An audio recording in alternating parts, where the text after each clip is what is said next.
All right, welcome everyone. Happy Sunday to everyone out there.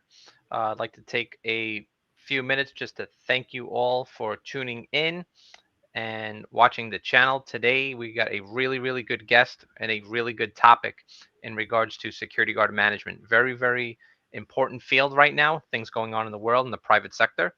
Um, going to talk a little bit about the channel for a second.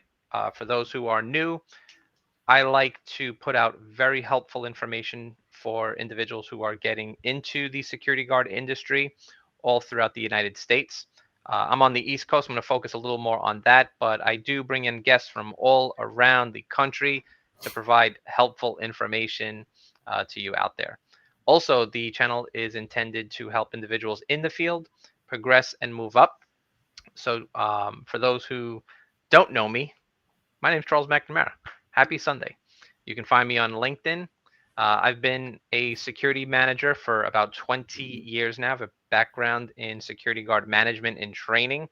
And tonight's topic, what we're going to talk about, is security management.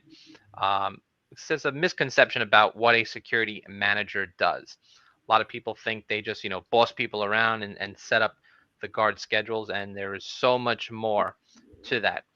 They definitely represent their company and they represent the client as well. It's a very hands-on role. Tonight's guest, very excited to have. I'm gonna say a little nervous. So I know he's been very busy, and I can't wait to get into it. Got a couple of questions. I got Mr. William Plummer, United States veteran as well, United States Army, Yep. specializes in threat management. William, happy Sunday. Happy Sunday. Had to be here, man. I'm looking forward to it.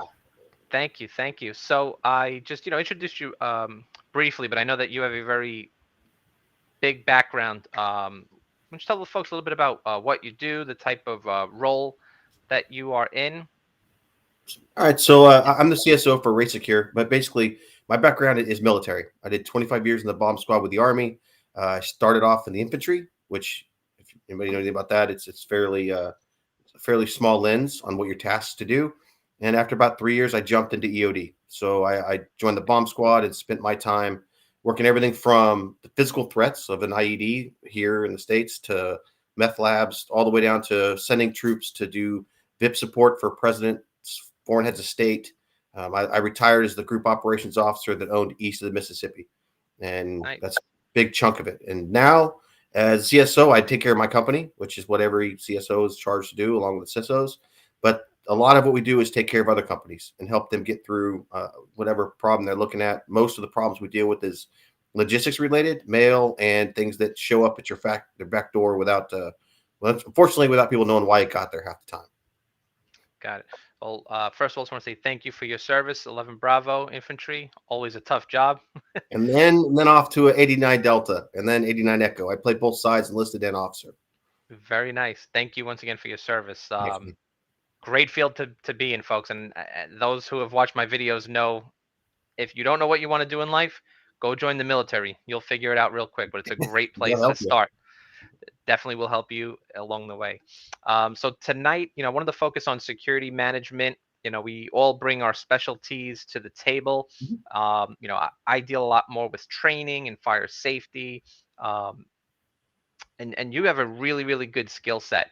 When I asked for help, you were so eager and so helpful, and I truly appreciate that. When I first was a security guard about 20 years ago, I really didn't know and understand all of the different roles. I thought it was just, security guard, security manager. But the industry has grown tremendously over the past couple of years. And a lot of people hear this term, CSO, Chief Security Officer. Mhm. So could you explain a little bit about the role of a Chief Security Officer, what they do? Yeah, it's interesting. It depends company to company, and it really depends on the focus of what that company has. So if you talk to like a Microsoft, that CSO is going to do a lot of things, a lot of physical security, but they're going to lean a little more heavily on what would be the CISO role until the companies now started. A lot of them run a CISO next to the CSO.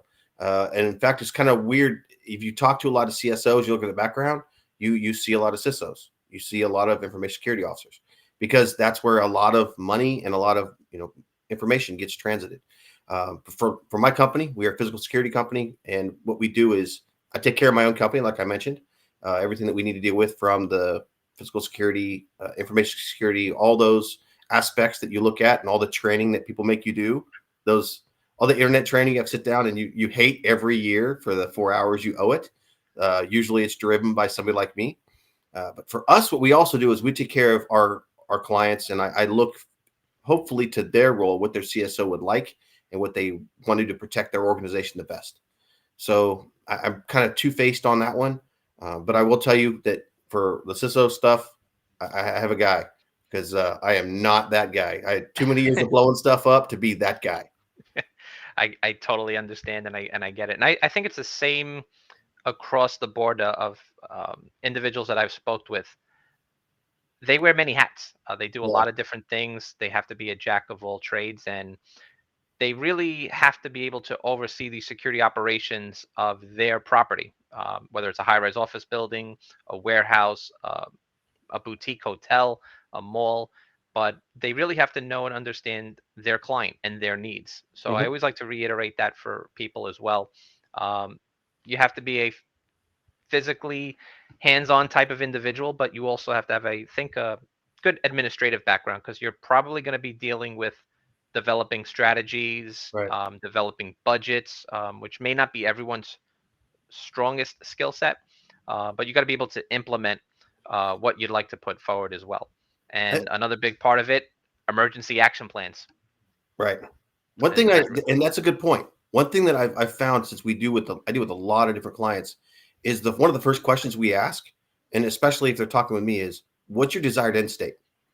If you're a company that's highly litigious and you are going to take something to court immediately, you change how you handle things because things got to be ready to go to court. If your company is definitely going to stay out of, let's just say the limelight or the news cycle, you handle those things very differently, and that starts from like task one. hmm There's 20 tasks to get to the desired end state, but you have to look at their requirements, their needs, and what works best for them before you put those EAPs together. Because if it's step three, we call 911. All right, well, that kind of takes a lot of the power out of your local organization. If it's we want to do everything to make sure the CEO doesn't have to answer questions about this, now you get to step 27 before that becomes an option, if that hmm makes sense. Absolutely. You hit something right on the head. It just struck some fear into me. I worked as a security manager, and one of our clients, it was in a multi-tenant building, was a law firm. They did not want anything leaving the building. Yep, They didn't care, and they, just kind of had a heavy hand with their security procedures. A few years later, I work in a hotel where it's, kind of opposite, where it's a little more hands off. So it's really, really important to know that you have to know the clients as well. absolutely. Um, kind of ties into the next question I had as well. How did you choose your MOS when you were in the military? I Uh, think we're all start infantry, but you got a specialty. so infantry was because I was 18 years old and thought I knew what cool was, and then so 3 years into being an infantryman, I wasn't sure what I would do with my life, and it sounds dumb, but I was jumping out of planes with the army and had an airborne accident, which means the guy in front of me was an engineer. He stalled the door. I ended up getting kicked under the airplane, and then 5 days in the field after bleeding under your out of your face and a few other things, and they kept you in the field because you're okay, right? Uh, we have it was Fairbanks, Alaska. It was in the middle of December. We had a bunch of short mortar rounds that didn't go off because it was really really cold outside, and we picked them up, put them in the dud pit, and then he said, "Well, you guys hang out here. Will you had you had an incident. We're not going to make you do the 25-mile road march out of here. You could just stay. Don't put on your snowshoes. Hang out with the guys show up." And then these EOD guys came in on a helicopter, and they were clean, and the helicopter let them off. And I watched this E4 run off and go blow up all of our dud rounds to get back on the helicopter. And I asked this E6, the staff sergeant, I said, "Who are you and why are you clean?" And his answer was, "We're staying at the hotel in Fort Greely, and we were there drinking a beer till an hour ago." So he got on the helicopter and left. And Monday morning, I was beating on their door to figure out how to get that job. Awesome. How would one translate that if they're in the military, in any service, and they wanted to come into the private sector? Mhm. What would that translate into? So that's actually a hard question. I deal with a whole lot of companies. I mean, we're hundreds of companies, and I've only Mhm. bumped into really two other EOD folks, and it does usually translate to physical security safety, Okay. explosive safety, or um, another skill set that you. I mean, there's a lot of skill sets within the EOD field. So it's chemical biological warfare, radiation, radiation, nuclear surety. There's a bunch of other aspects. Usually, people jump into a fairly niched role, and I can tell you that I've been talking to a whole lot of folks, and their honest answer when we get done having a conversation is, "Where are there more guys like you?" And unfortunately, there's not many running around where there should be. Most time, Mhm. they end up within the government, but Got it. it's a small niche. Very nice. On One of the most important things, I think, for someone either transitioning Mhm. into a different company, or maybe from the public sector to the private, or maybe going to a government facility, um, how should individuals prepare to become a security manager? What is some of the things that you would recommend? So honestly, get out of your comfort zone. Right. So I showed up here. I walked out of uniform. I got in this job, and most of what I was really good at, I'm really good at. But there's a whole lot more that's out there that you're just not aware of. I was a like I said, I played both enlisted and officer, and one thing that I learned as an officer was just get away from your desk and walk away and ask somebody what they're doing. People shouldn't be scared of a security manager.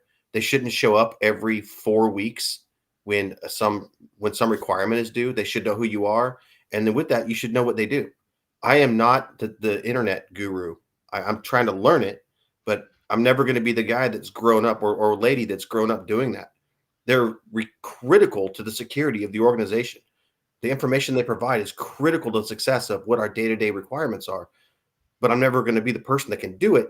I really need to know maybe not exactly all the little widgets that have to be turned, but at least the motivation, the drive, and what gets them doing their job, and what gets them doing it right. And then hopefully another preparation side is learn some leadership. They should want to come to you to help you with when they have problems. Learn how to Absolutely. manage, mantle, and maintain an organization that's full of different people that you don't have to understand, but they should at least know that you understand, you care enough, or they understand you care enough to take care of them. Totally agree. I would say, probably one of the things higher up on my list is building a foundation of good employees, right? Mhm. Um, The you team. know, you need the team, because you can't do everything yourself as a security manager. You No. have to be able to build relationships, and that goes, both ways. Your upper management, but also your field employees as well. Your team Well, is going to support you, and you got to support the team. the other thing well, there's two other things I add to that. One is, like you just said, it goes both ways. You can't make everybody happy, right? That's not going to happen. But what you can do is, if the people that you work for know that you're doing everything you can to take care of the team, they're going to put pressure on you, and then you keep that pressure off your people. I mean, the tasks are there, requirements are there. The other one is, and this is kind of everybody seems to know this one, but it rarely ever gets done right. Keep the problems at the lowest level possible. If I can solve it, good, let me solve it. If they can solve it, let them solve it.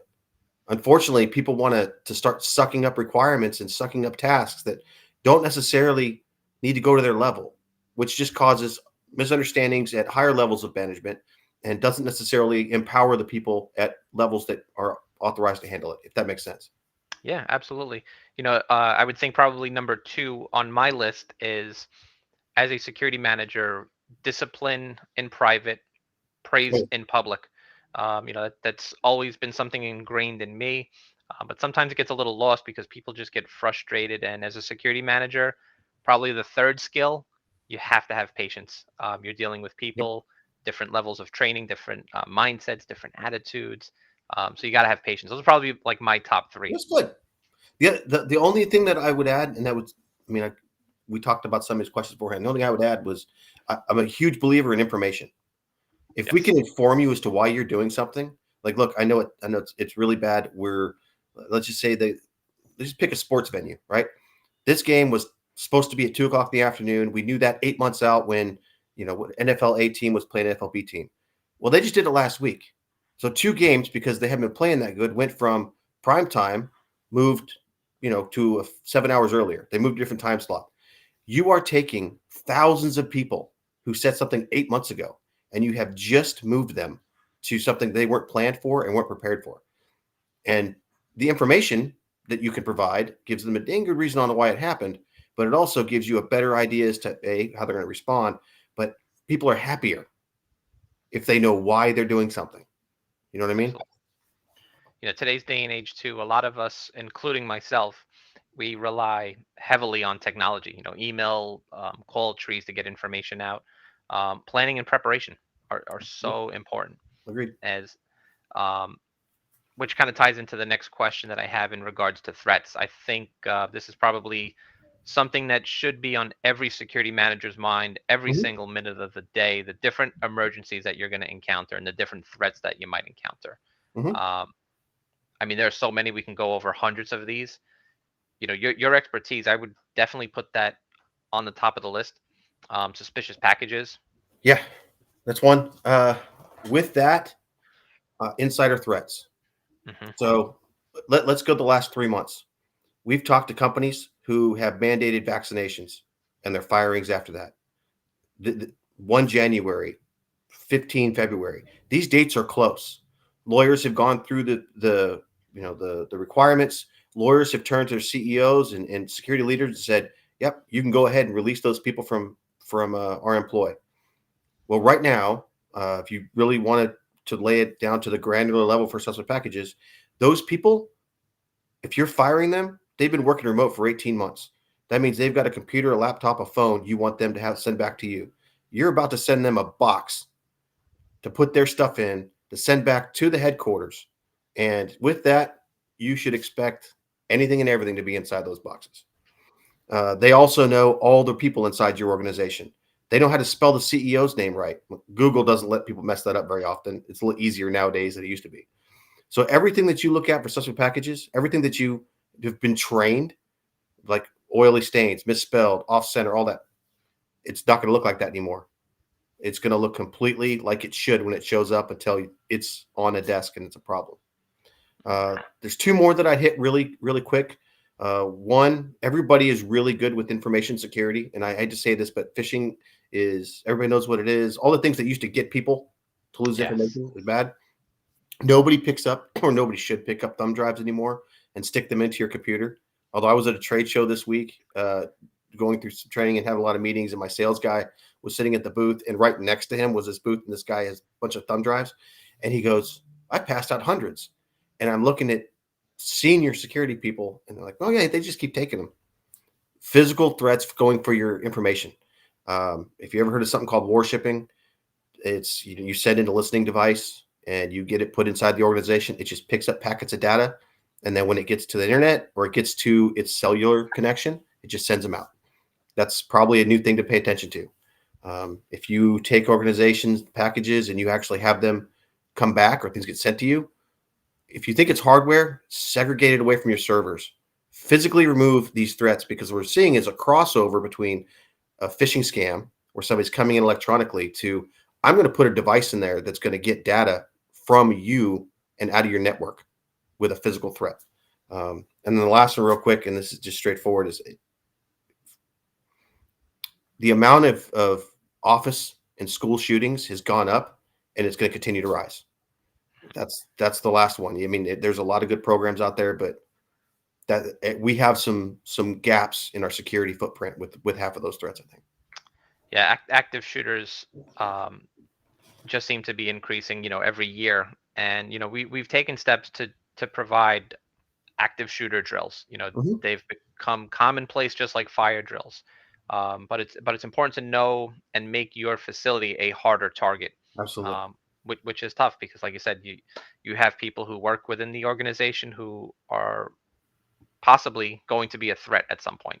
Um, what are your thoughts on security managers working with human resources and like building managers in regards to terminations? I am a huge proponent of it. So if you, it's all about escalation, right? Very few people wake up tomorrow with no with no key indicators that have come up and said, "I'm going to walk in and shoot this place up or do this or do whatever." And this sounds really weird. We deal a lot with mail. You'll see it. A tweet will get no response from the company. An email gets no response from the company. Then you go to the next physical threat. And a lot of the times it's really, I mailed a letter. They go back to 1964 and they mail them a letter. And then physical, confrontations at the office space. And then you end up with a workplace shooting. That's a whole process people have gone through. The HR department probably knows that this is happening very early on in the process, and they need to be brought in and then part of the process on the way out, because there's also a lot to learn.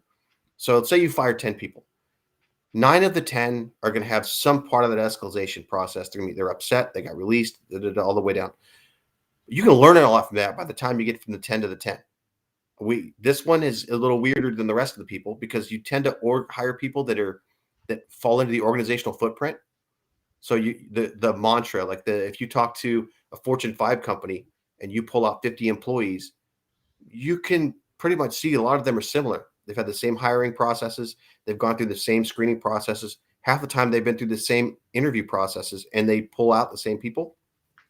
You go to another one that's more aggressive, you're going to get different people. Well, the HR team knows more along the lines where those folks lie at.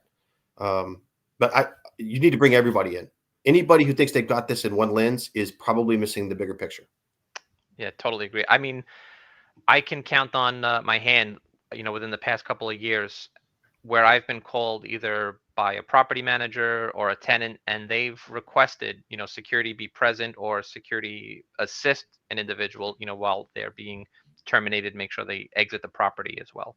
And that came down to a lot of good, team building, planning and preparation, and de-escalation, training as well. We Absolutely. would not want to go up there with, a force of, 10 security officers to remove someone, but just being present, being ready.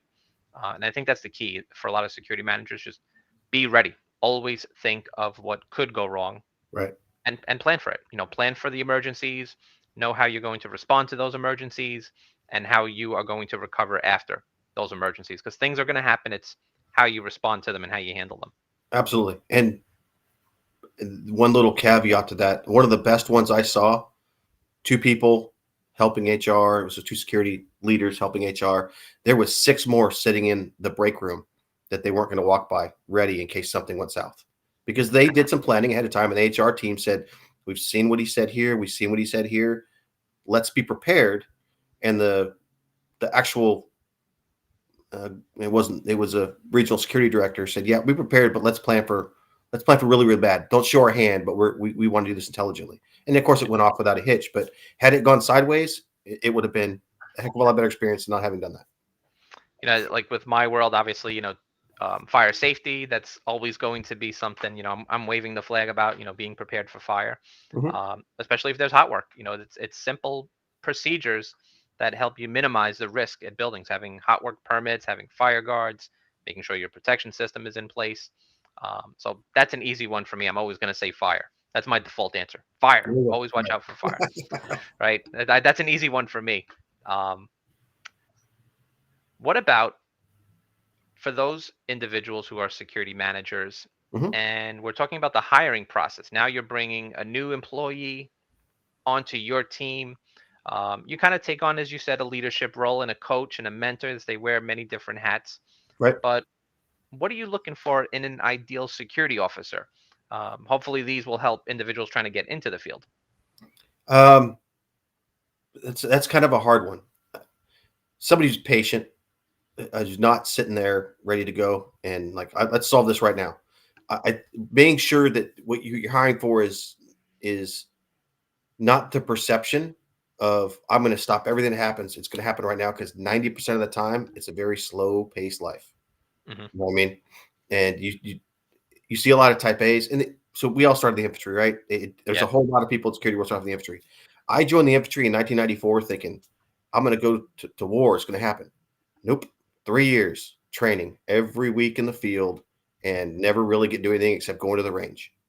Right now, 9/11 happened, and those of us spent all of our time in the Middle East. We had a much different experience, but I didn't come in thinking it was going to be that way.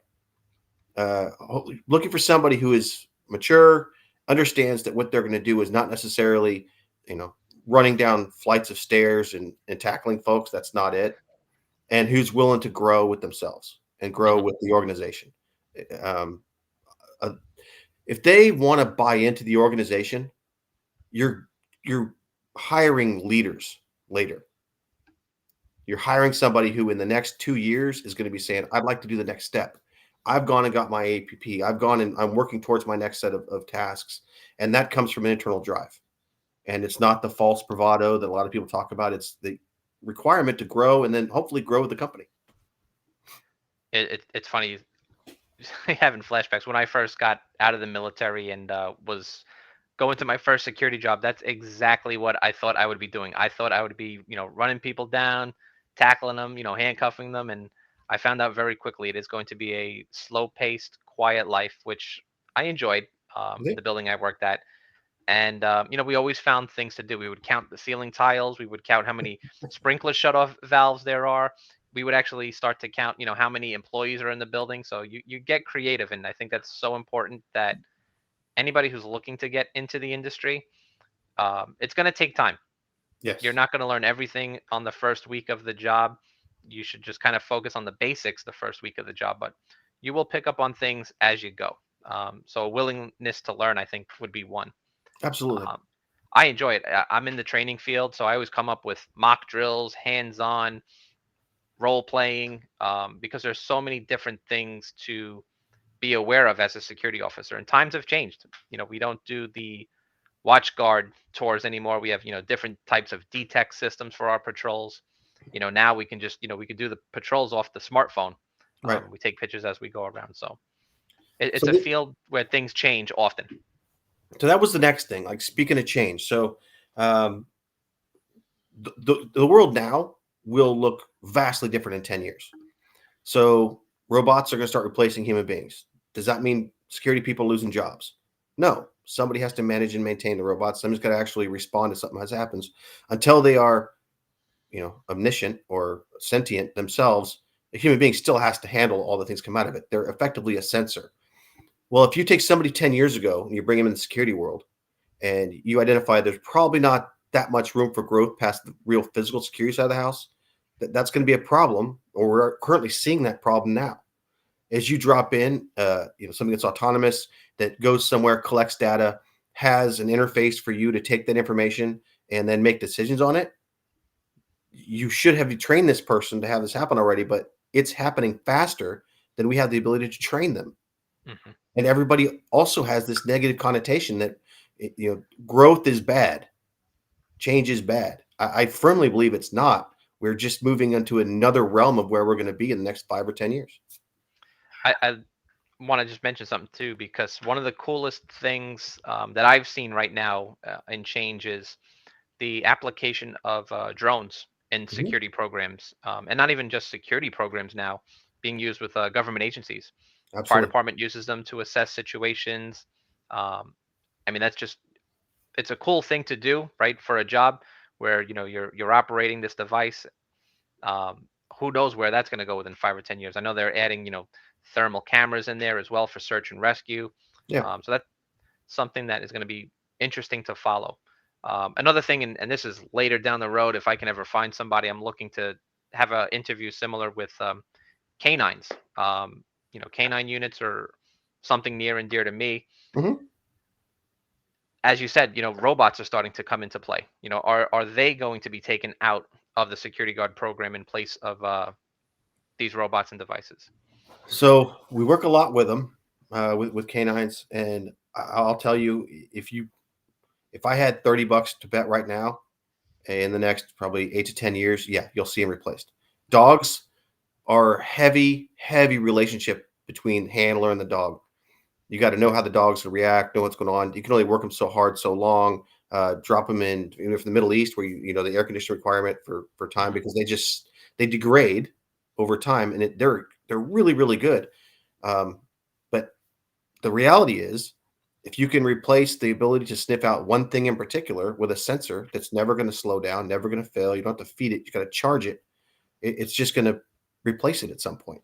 More Uh, viable option. more value. Yeah. Now, you that's detection side. You're not going to. If we start releasing robotic dogs to detain people, I don't think that's going to go over very well. So we're never going to get rid of all of them, right?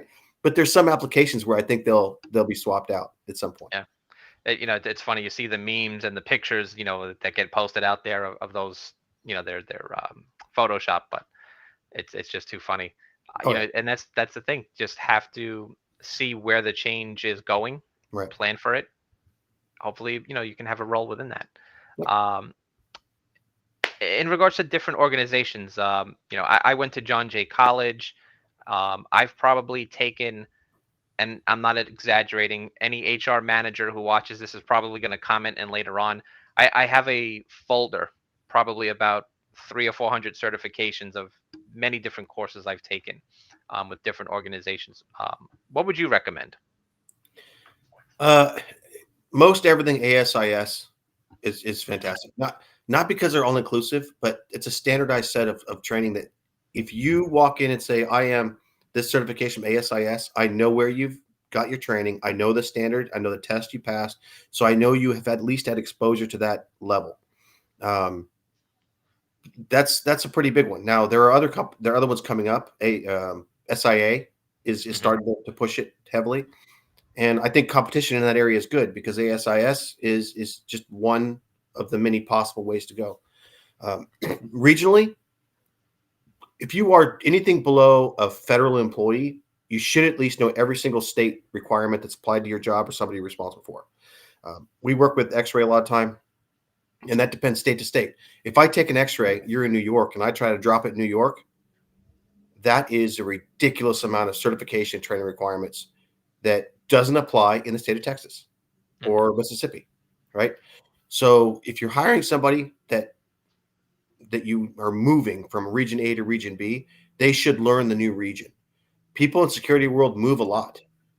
Yes. 18 to 24 months is usually a sweet spot. And they start looking somewhere else.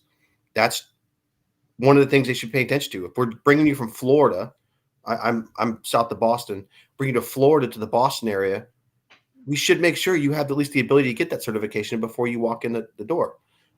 We talk about this with armed guards. What's the requirement for a carry permit in some states? It is extremely high in others, and those people can't work until they've met all those requirements. Some of those are time that you've lived in the state, training that is state specific that you can't get because it's already backed up for 18 to 24 months. So thinking things like that through ahead of time does help. But the first two I would stick are the main ones right now, ASIS and SIA. Yeah, absolutely. That they would be, one of my top three, just because of the CPP program, Right. the PSP program, the APP program. Three really good things.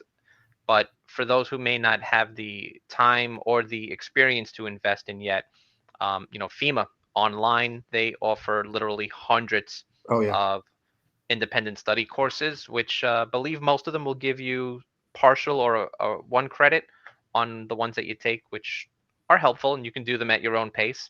they do. Um, one of the things you just mentioned too, you know, um, understanding your state's Department of Criminal Justice Services programs. A lot of them have free training courses that you can attend. I know here in New York, I mean, they do the fingerprinting, they do some X-ray tech, um, and about several other training programs to become an instructor. That's going to be key to understanding licensing, whether it's for an armed or an unarmed position. Right. That's another one I think is really really important to know. Absolutely. And then there's also local leadership. It helps you with integration and interoperability. So I was holding off FEMA because FEMA doesn't necessarily just do across, the international and state stuff. FEMA will reach down to somewhere that has local problems that often pop up. So say you live in a flood zone, right? FEMA will give you training to help you certify how to handle things in a flood.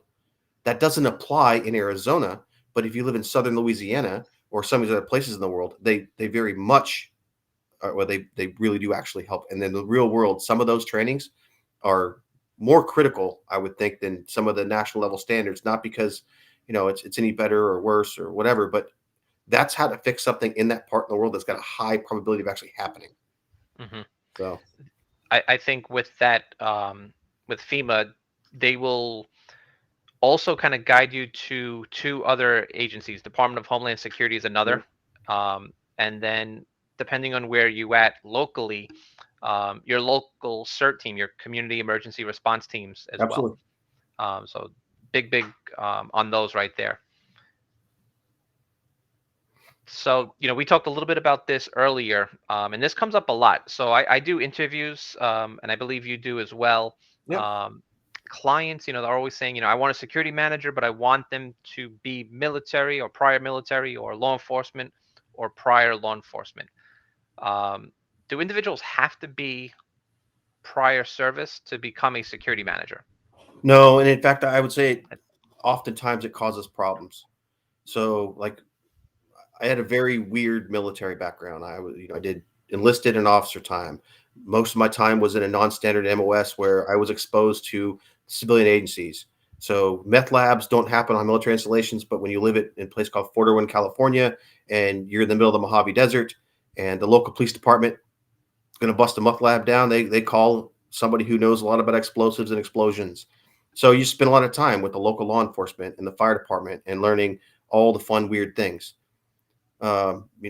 We did Secret Service support for all the presidents, and I mean everything that happens with that part of the world. So you learn all these fantastic things, and the reality is most of that won't ever apply in this part of the Mhm. world. And I have a lot of exposure to things that I will never use again. A lot of what I've taken out is leadership.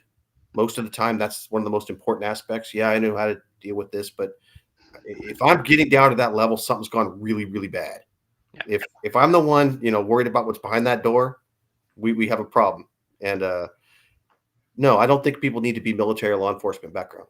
I think a lot of the people that I deal with corporate security, executive protection, yeah, they end up being that way. But after 4 or 5 years of self motivation and doing training on your own, you can't tell the two apart.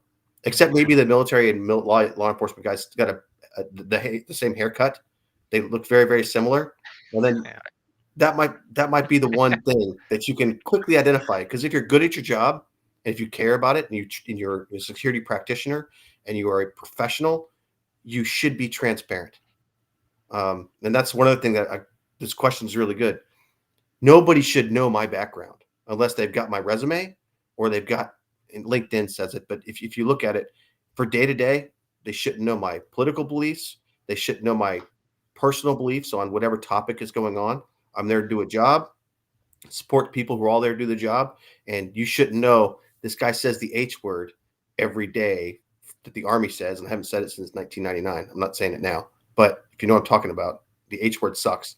Um, I'm but biting my tongue right now not to Don't say say it. Don't it. say it. But they shouldn't hear that stuff.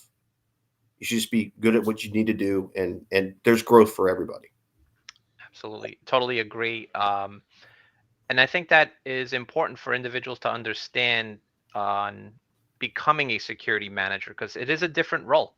Yes. You kind of have to be the gray man and blend into your surroundings. And um, it's funny you say that the haircut. So I always go from the top of the head. You kind of know right away. You look at the shoes. You kind of Yep. know where their background's coming from. Um, Sometimes you may apply for that type of position, but it may not be the right time, or the client may want to look at other candidates as well. So I always tell everybody, don't get discouraged. Build up that resume, build Yeah. up your skill sets. And sometimes it's not the correct match. The client usually has the final say on who they'd like to hire, but it is not a requirement. There is no security manager license. The certifications, your background, those things are helpful, but you got to manage that interview and do well. Absolutely. This was actually a question that came up. I thought it was a great question. Someone Mhm. asked this on LinkedIn, and I kind of thrown this in all of my interviews now. Um, Whether it's a fire manager or a security manager, should the managers attend any local police or fire department meetings? I know in New York City, they do things monthly at our local precincts. Absolutely. So you talked about CERT earlier. I Yeah. attend two local CERT meetings on a regular basis. For if any other reason, the organization that you work with is generally static. The building's not going to get up and move. Uh, all the bollards are going to stay in place. Everybody's going to generally come to work at the same time, but the entire world that you live in is completely non-static. So if you don't know what's going on locally, and let's use last summer's protests for example. Again, leaving politics out of this, the physical security threat that showed up was brought in from an outside entity or brought in from outside efforts or events, and it was thrust upon organizations that are static. You can't move. If you don't know how the local fire and police department is going to react to that type of thing coming at your building or coming to your facility or however you're going to lay it out, then you're missing the beat. Because 8 months before, some local police or fire department leader sat there and said, I saw this happen 4 years ago or 8 years ago. This is what happened here. And unless you could pick up and move your building or pick up, move everything that you're responsible for to someplace where it's not coming, that is a fluid river of whatever, and you have to deal with it. Yeah, So physical absolutely. security requirements, our windows were smashed out. Well, we better block some windows up. They start throwing Molotov cocktails around here. Well, we better get some ability to put that stuff out if we have capability. There's a lot of things, and like you said earlier, we don't need to go down all 1,000 of them. But the reality is, if you aren't catching every bit of intelligence and making an assessment on that you are missing out. And unfortunately, you might get caught with your pants down. Bad term, but yeah. The old security program that I managed, it was basically started from the ground up while I was there. And one of the things that I knew just from previous roles was having good data Hmm. on certain things. So I wanted to have a program in place, and I wanted my staff to kind of work and drive this and help me because I kind of knew what I wanted. We started to take a daily count of individuals coming into the building. We had the ability to see how many guests and visitors came in, Right. so we kind of knew on a monthly basis we'd have about 15 to 16,000 guests in the building. So we said, okay, well, what are we going to do with this data? Well, what if there's a fire and we have to evacuate? So we brought the fire department in, counterterrorism came in. We've done some tabletop training.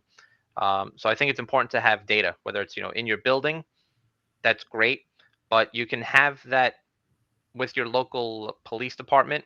You go to your precinct, local fire department.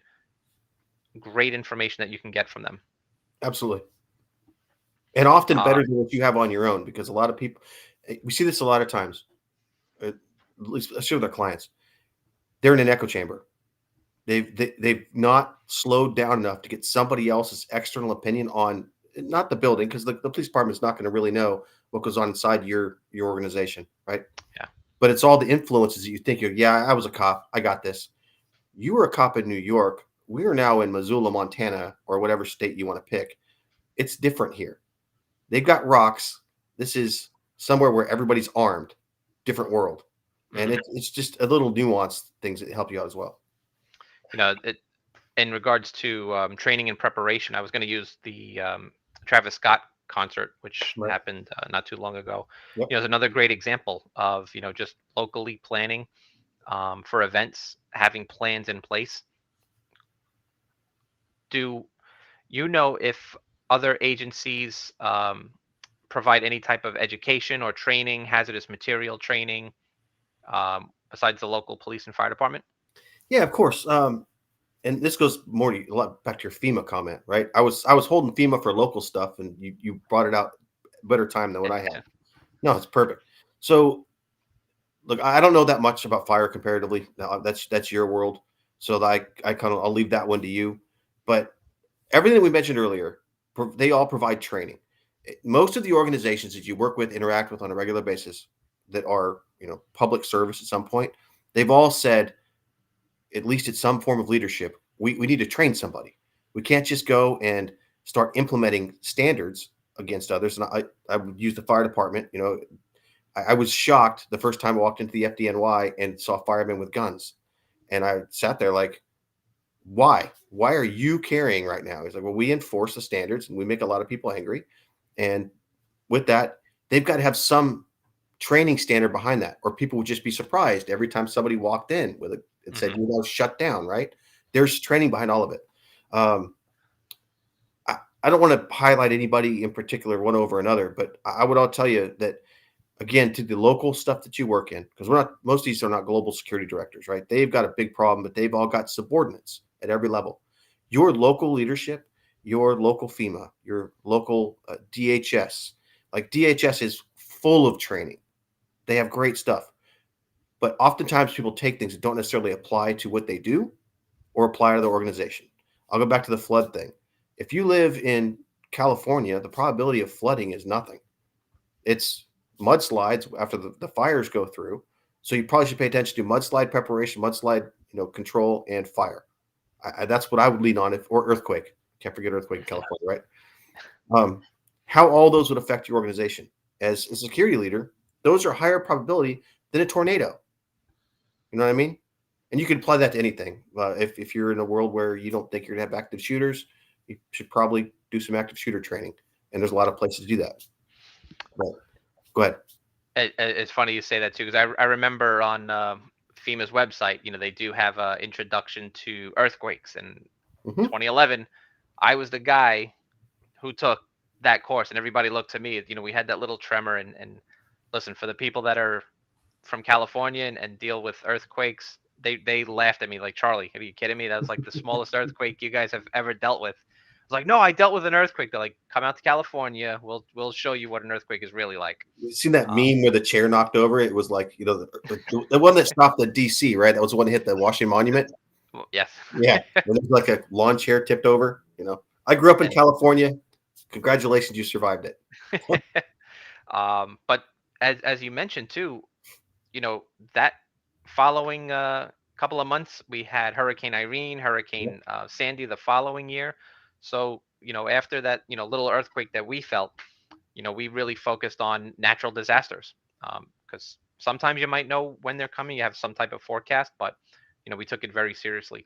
Yeah, you should. Thankfully, with Sandy, we were able to minimize a lot of property damage. We brought our elevators above grade, so after everything, when we recovered, we didn't have too much property damage compared to some other properties. But Right. so small little steps that were given to us by the local fire department.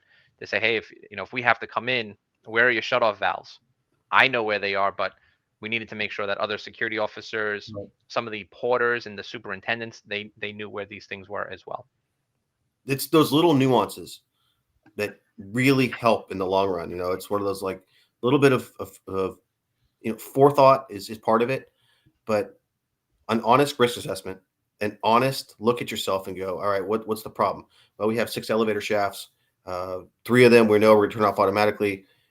How Where do the stairs bottom out at? I saw one that was interesting where in flooding, the only exit from the main egress route on all the maps went to 2 floors down, and it was going out the cargo exit Okay. for all the stuff coming in. So we walked in. I said, okay, well, if you have a heavy rain and you have a flooding problem, you're running everybody into what's going to turn into a 14-foot pool. And then they got to, it was something that people went, oh yeah, we probably should have paid closer attention to what we were doing. Maybe the Mhm. front door is your best bet in this situation. So interesting. Another one is assembly areas. So, we have two assembly areas that we can pick and choose from based on the emergency Mhm. and where we're sending people. Everybody knows where one is because it's right near the subway station, and then they're going home, which is fine. Your safe haven is your safe haven, but that may be compromised in a secondary attack, and that may Yep. not be the best place to go, especially in crowded areas like New York City, in Boston, and other places across America. So one thing that I use continually when I talk to people about assembly areas. So there was a bunch of bombings that went off in 1996. We had and again, you're a fire guy, I'm a bomb guy, so I think about explosives. So 1996, we have the Atlanta bombings, and then we have this rash outside of abortion clinics running up the East Coast. And primary device is usually in a trash can. The individual really never, I'm not giving his name. You can Google him if you want. I have my personal opinion. But throw them in trash cans. Device goes off, loud bang. People go to the set assembly area, and they're walking directly towards the primary device. Right? That's in my head all the time when I look at people. Like, where's your assembly area? It's in that big open parking lot right out front that we go to every 30 days, and we do it at 1 o'clock on a Friday, the last Friday of the month, as we do our fire and evacuation drill. And if you watch that place for a little bit, you know exactly how to get to every single person in there, and you can sit and count how many people are in that building and how many people work where, and watch the lights that shut off. I mean, there's a lot of stuff that could tell you, but yeah, in my world, that's a touch point for me. I'm like, please go somewhere else, please. It's so important to I always say you're going to respond how you train. Hmm. We have to change the training sometimes. Absolutely. Maybe throw in a curveball, throw in, maybe a larger disaster, um, multiple victims, very important when we get into risk assessment. Yeah. The other thing is, and the reason why I kind of brought that up is it's not always the building evacuation. That's not necessarily your number one response. Yes, if it's on fire, get out. But if somebody says suspect package, right, and you go, how big is it? If they wheeled it in, if you want something interesting, Google Harvey's casino bombing in Reno, Nevada. Yes, everybody gets out. They wheeled it in a pallet jack. It was huge. But look at the threat and then make an assessment. If you dump the entire building, that's probably what they want to have you do. Mhm. If you That's not the desired outcome that you want to give them if they're already winning at the first step of your action. One of the things that I use often, and I know that you're probably very familiar with this, is the Department of Homeland Security's standoff checklist. Yep. I tell, most suspicious devices are going to probably be brought in by an individual. Hmm. There are situations and scenarios where there are cars and large vehicles inside or outside of the building, but Yeah. um, a suicide vest, briefcase are probably the more likely option. They're Hmm. not the only option, but it's an easier option for them to get into the building with that. And less obvious. But anyway, that's my your fire lens, my explosive lens. So For me, fire is pretty easy. It's hot, get out, right? I had a, um, had a very interesting thing. There's a very Have you ever done like fire response where there's explosives or ammunition involved? in the military, not on the private sector. The argument that's always like, "Hey, looks on fire. I'm not going in there," and the fireman looks at you and goes, "There's explosives. I'm not going in there." We just end up staring at each other till it goes out because I'm not running towards a fire and he's not running towards explosives. And It kind of brings us to the next topic, right? We might have different agencies that have to work together, Mhm. if they're called for an emergency, but the training or the mutual aid agreements, prior to an emergency, um, what are the types of aid agreements that might be put into place? uh, in a very general term, um, there's LOA. Sorry, depends on. I'm trying to do the right vernacular here. The two biggest ones that I think really are important is who's going to do what when and where your authorities lie. Where does your Goes back to the explosives and fire comment, right? I'm not running towards fire, and they look at you and they say, I'm not running towards explosives. So we have a problem. We're at an impasse. Unfortunately, that happens a lot. And a really good mutual aid agreement and then an authorities assessment and authorities, letter does help with that. Um, the responsibility side is, I think, really important because if you don't transit down to your organization from fire chief to ladder crew to everything that goes on the fire side, and if your EMS side doesn't know who is responsibility, you end up with a very confused, let's just say, incident location when everybody's on site. The and again, there's 4 or 5 different versions of the same thing in vernacular, so I don't want to use a term that somebody's going to Google later and call me wrong for. Um, but automatic aid, I think those are probably, if you look at it and go, I have a um, emergency action plan, emergency response plan. Emergency action plan is I am on site, I will do tab A, and then I will go through steps 1 through 7. That's what the task is. Lay those out. Emergency response plan, that's the fire chief talking to the police captain and saying, I own this, you own this, my people will handle it. And then the biggest thing is to make sure that that's transited throughout the whole chain of command and then communicated left and right between the two when you have a conversation on site. And there's nobody screaming and yelling at each other that I'm in charge.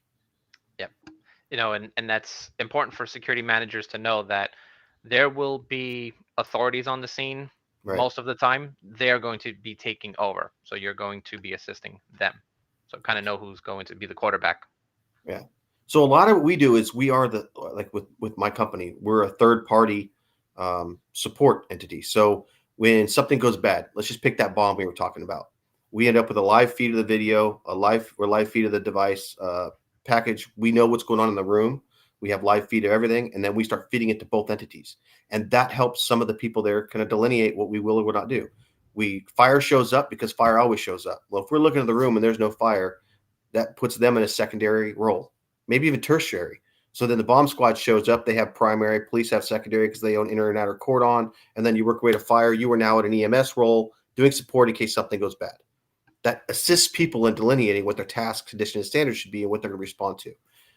A lot of that is happening more and more. We talked about autonomic stuff, right? So if there's a robot running around inside the building giving you a feed, if we're not able to get that to the first responders who now own control of the site, if you've got it in your area as security manager and you can see exactly what's going on and you're not feeding that to the first responders, you're increasing the ability for them to make mistakes, if that makes sense. Yeah, absolutely. So those are all the hard hitting questions that I had in regards to becoming a security manager, building up the skill sets. Yeah, I do appreciate you coming in. I wanted to go over some helpful memberships and some recommendations I'd like to kind of throw out there. And I'll have all of the links in the description. We'll share this with everybody as well. NFPA. Sorry, Mr. Plummer, I had to put it up top. Being the fire guy, had to Hi, do NFPA there you go. first. National Safety Council is another great organization, as well as OSHA. Definitely some things that folks should be looking into. Probably one that you definitely want to look into if you are going to be a security manager, if you want to build your skill sets up, if you want additional certifications. ASISonline.org, great organization. We talked about this, FEMA, their independent study courses as well. I always like to have a little fun at the end of my interview. So I mentioned earlier something I picked up, pretty good fun game that I use for training. It is called the worst case scenario. I'm going to pick a card. I'm going to tell you the worst scenario, and you tell me how you would survive as a security manager with all of your skills and background. Are you ready? As long as it's not fire, I'm not running towards it. That's your world. All right, this one is not fire. I think you might have a chance.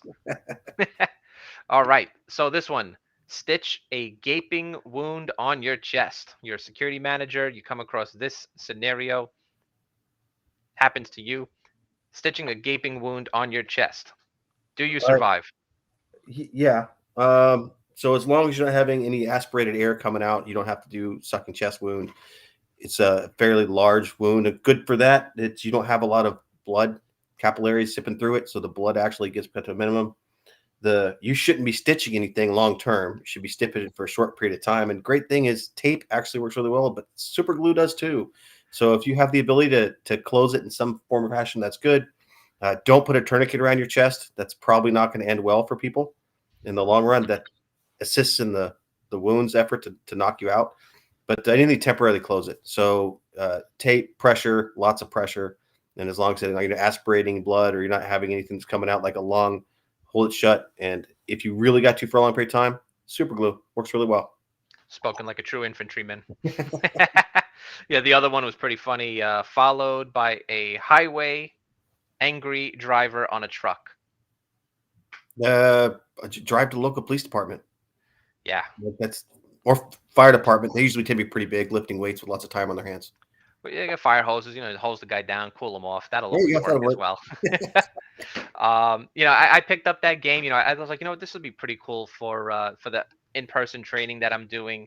And I was like, this would be a great, icebreaker for the interviews. Yeah, that's good. One of the other things too, Security Management Magazine. Um, if you become a member of ASIS, definitely worth it. It's part of the membership. I've always told everybody, the bus and the train, if you don't drive, that's your mobile classroom. That's your time to thrive, pick up notes, learn as much as you can. Um, I want to thank everybody for tuning in. I really appreciate it. Do you have any closing remarks? Anything you want to say? Anything you would like to add? No, Charles, this was great, man. This has been fun. I really enjoyed myself. Thank you very much. Thank you. Same here. And I appreciate it. Hopefully, everybody tune in. Let me know what else you'd like to see, what topics we will cover them. You let me know what you want, and we'll get it to you. Stay safe, everyone. Happy holidays and a happy new year.